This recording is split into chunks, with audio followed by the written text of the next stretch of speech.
there's a difference in that with shared death experiences, a lot of people report seeing the spirit or something of a dying person leave the body. That's something that obviously doesn't occur in the near-death experience situation. But there's a difference of perspective, I think, that accounts maybe for why these haven't caught on yet. And one is that the story of the near-death experiences allows people a little distance, right? That's something that happens to someone else, so it's not as threatening. But when we start talking about shared death experiences, which are the same kind of phenomenon that occurs to bystanders who are not ill or injured, then people can more easily imagine maybe being in that situation. Whereas a near-death experience has an upbeat sense of relief with it. In a shared death experience, somebody dies. And most importantly to me, I think, because really what this is all about, whether people want to acknowledge it or not, is language, is that you got to think of the linguistic form.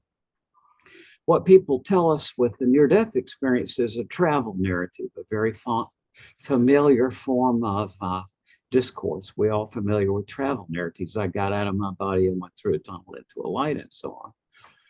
Whereas the story with a shared death experience is a very unfamiliar kind of story. And this story is that something seems to open up, right? Like some other, maybe higher and more inclusive level of reality seems to intrude into this one. There's an opening at the scene of a death between here and elsewhere.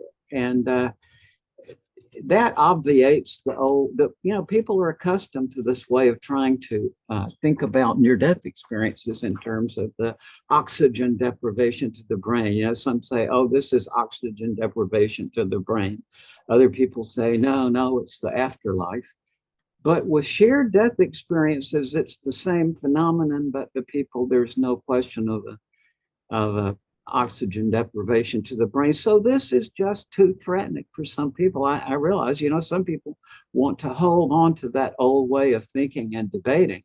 It's very threatening for a lot of people to come up with some new way of thinking about things. And that's what we've got to do if we want to incorporate this kind of experience. Yeah, I mean, I also think, let's be really clear about what the shared death experience is actually, because I know some people may have questions like, is it just like a near-death experience? And I think to be really clear, what we're talking about here is, and this is why Jeff O'Driscoll's case is so perfect, it's a caregiver, loved one, or in the case of Jeff O'Driscoll, just a bystander. He is not really a love relative or relationship with Jeff Olson or Tamara, his now deceased wife. So it is these people, caregiver, loved one, or bystander, that reports that somehow they either shared in the transition of the dying or had contact with someone who had just died and feel like they're experiencing the initial stages of the afterlife. So in this case, what we see, let's break this down. Jeff Olson is having a near-death experience with his now deceased wife, Tamara. At the same time, Jeff O'Driscoll is having a shared death experience with Tamara. Tamara has just died, you guys. This is the thing we need to get. He is tapped in to Tamara, but he's getting that connection through some, I don't know how the words for it. It's so mysterious and beautiful that he's tapping into her presence right there.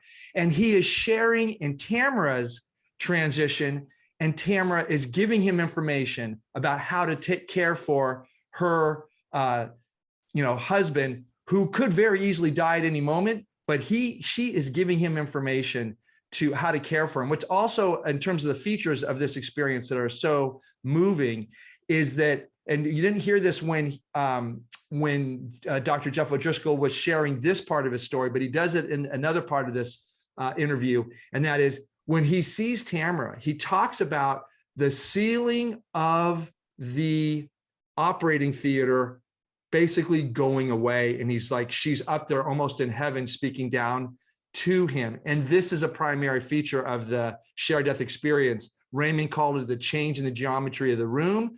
In our research, we call it the change in the time-space continuum. So, and also there's a notion of heavenly realms. So that's just a way of, talking a little bit about this experience. But I will say, along with Raymond, I was never really doubting of these experiences. But when I heard this one, I said, oh my gosh, if you really know and study this case, how else can you explain this? There has to be a continuation of consciousness beyond human death. Right. I mean, I think the shared death experience sort of cracks the whole thing open, because we really are looking at the spiritual dimensions of end of life. It's hard, you cannot say it's just the brain or, not enough oxygen and so forth. We're really entering this sphere of a more transcendental approach, a transpersonal approach to the end of life. And, I'm really excited, William, because you're going to be offering this course where you're going to be talking about the different features. And what I've learned for myself in the 10 years that I've been honored to be part of this field, the more that I have learned about the things that go on at end of life, for me, it's been through final words, the more that I've been able to enter into the experience with my loved one